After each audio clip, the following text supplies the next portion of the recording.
Well, Sun News is your home for the battle for Alberta, and we're just 3 days away from Election Day. The latest polls show the Wild Party is on its way to ending the 4-decade dynasty of the Progressive Conservatives. Now a last-ditch effort to stop that momentum is causing a bit of a stir. It's called "I Never Thought I'd Vote PC," and it's calling on Albertans to vote strategically. Take a look.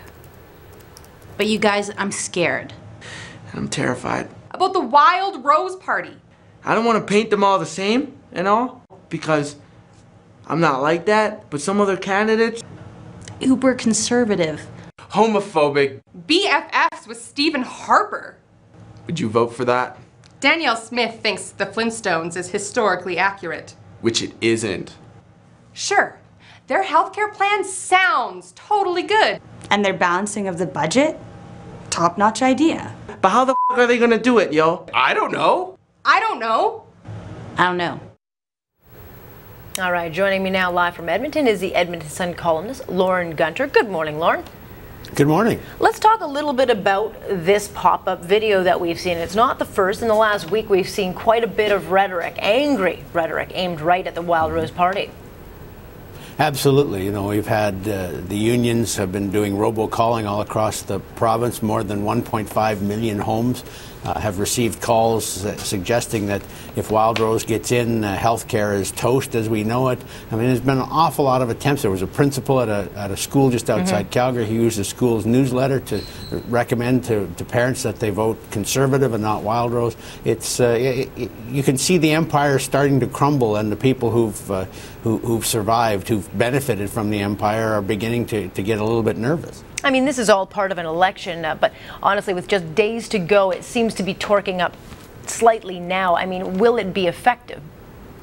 I don't think so. I mean, in fact, I think that video that we just saw, which actually gets much nastier than the bits that we're able to show on television, I think as people watch it, and the last I saw, that on YouTube there'd been more than 50,000 hits, which doesn't sound big worldwide, but on a provincial level it's quite a lot, because you have to assume that for every person who's seen it, there have been several people who've heard about it. And I think that video, if anything, is going to simply to solidify Wildrose support. People are going to say, well, if people with that kind of attitude are worried about Wildrose, maybe Wildrose isn't such a bad thing, because I'd rather not have a government in place that was held there by people who had those kinds of attitudes and ideology. What is it about Wildrose that seems to be polarizing some people? Well, there's a couple of things. I mean, first of all, it's the only party in the election that has proposed things like citizen-initiated referendum. So it's the only party in the election that seems to have faith in ordinary people. It's the only party that's proposed giving a certain amount of money back out of each surplus from the provincial budget to taxpayers. But I think the thing that's really polarizing is that it is a bit of an unknown quantity. So when a couple of their candidates this week got into trouble over statements they'd made in the past about gays or statements they made about race, it made people wonder whether there were other politicians, other candidates within the Wildrose caucus who perhaps had very extreme ideas we don't know about. And it's understandable that a party that hasn't been around, hasn't been in the legislature much, has sort of gone from 0 to 60 during this campaign.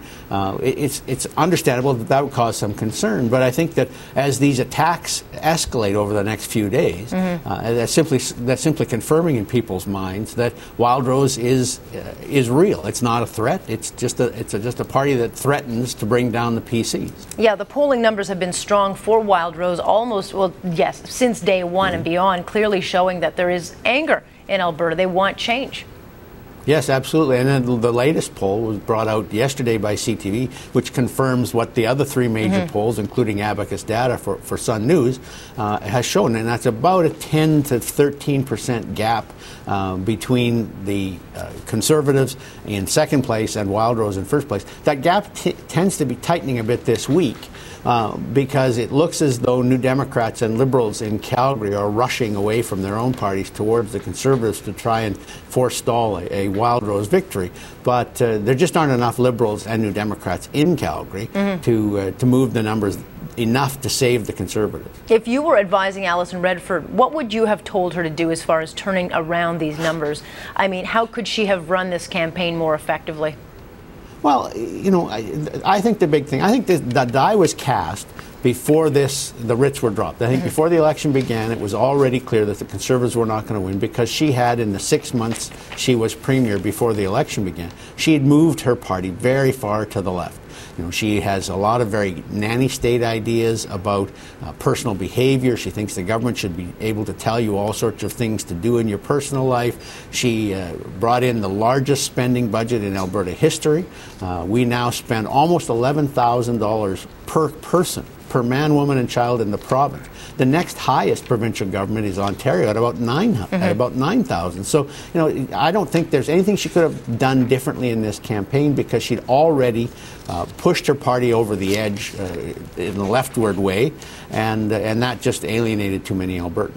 Yeah, well, it's been a fascinating election to watch, and you know, as far as provincial elections go, which they can be very mundane, this one has been very, very interesting. I guess it looks like we're going to see a big change in that province come voting day. We've only had 3 changes of government since 1905, and it looks like Monday we're going to have our 4th. Interesting. It'll be fascinating to watch. Lorne, thank you so much. It's our first chat together, so nice to see you. Thanks very much. That is the Edmonton Sun columnist, Lorne Gunter.